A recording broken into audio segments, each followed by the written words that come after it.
Assalamualaikum warahmatullahi wabarakatuh. Jadi sahabat-sahabat, inilah barang-barang yang akan kita gunakan untuk mencuci barangan tembaga kita. Yang pertama, sarung tangan getah. Yang kedua, dawai besi. Yang ketiga, sabun debu yang telah kita bancuh dengan sedikit air. Kemudian yang keempat, stain remover. Okey, yang berikutnya air. Okey, lepas tu stain remover ni kita isikan dalam bekas spray.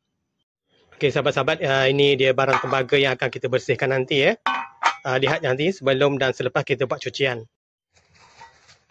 Okey, mula-mula sahabat, kita akan basahkan barangan tembaga ni dengan air. Basahkan keseluruhan barangan tembaga ni dengan air. Okey. Okey, kemudian selepas tu kita dapatkan spray ni, spray stain remover tadi kat atas barangan tembaga kita. Spray biar rata.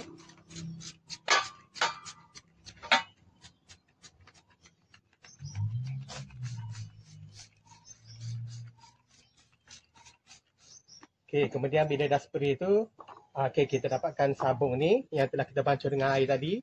Okey, kita gosok-gosok kepada barang tembaga tadi.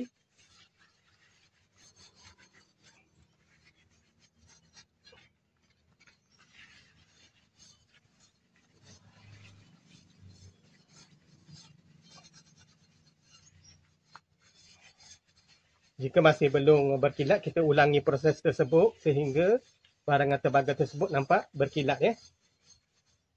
Okey, lepas tu kita basuhkan dengan air.